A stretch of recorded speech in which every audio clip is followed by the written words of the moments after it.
Well, all right, we're back with a real surprise from one of my suppliers. The Cliff family, the company that makes these power energy bars, has gotten into the wine business. Well, I guess there's a lot of these nutritional kind of aid things have been really popular. These guys have made some good money in this, and they decided to get into a business that may be a little more fun and entertaining, the wine industry. And why? Hey, wine is good for you also.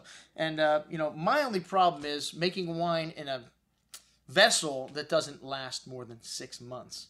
Here at the Wine Watch, we don't recommend Beaujolais Nouveau because you got to drink it in 6 months. Hey, and I'm not saying it's a bad thing to put wine in a pouch. It's very convenient, just not for us here at the Wine Watch.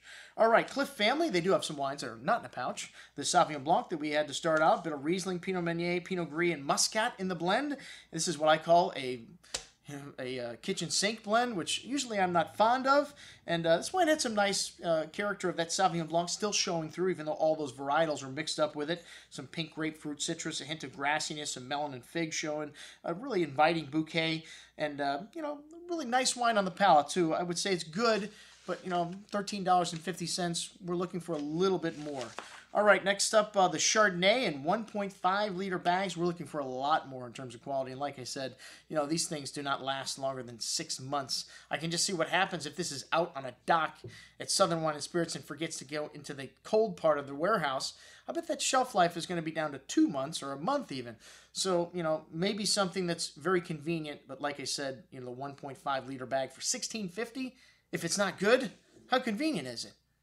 I'll still take my wine in a bottle, please. Okay, the Cabernet Sauvignon, also, both of these products, not for the Wine Watch. Not that they were bad, I gave them my lowest rating, which means they still don't get the not recommended rating, which means we're not going to talk about them. But hey, if you need wine in a bag, something you could look for. All right, coming up next, these guys do make some good wines, believe it or not. Actually, the red blend, the Climber, I'm sorry, this isn't the good one yet. This is a Zinfandel blend, and, it's got Syrah, Merlot, Cabernet, Petit Syrah, kind of lacking definition, hard to pick, what's going on here, but the Zinfandel is what disturbs me the most in this blend. And at $13.50, we're expecting a lot more at the Wine Watch. All right, Kit's Killer Cabernet. Hey, that's my highest rating, Killer. Something I like about this wine already. And Bella Vita Vino, they have a tasting room next to Taylor's Refresher where you can get all their wines and their Cliff bars and all kinds of other Cliff apparel. This wine has a good bit of fruit coming from Howell Mountain, and it's not in a bag.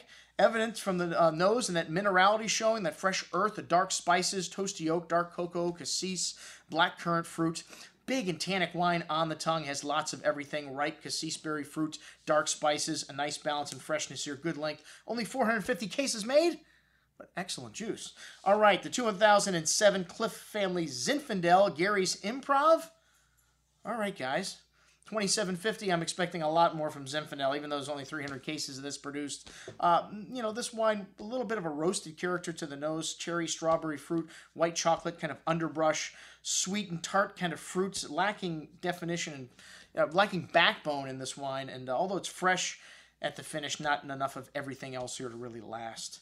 At $27.75, we expect a lot more from Zinfandel, which is a varietal that I'm not very fond of anyways. All right, our friends from Terlato in next with a mixed bag.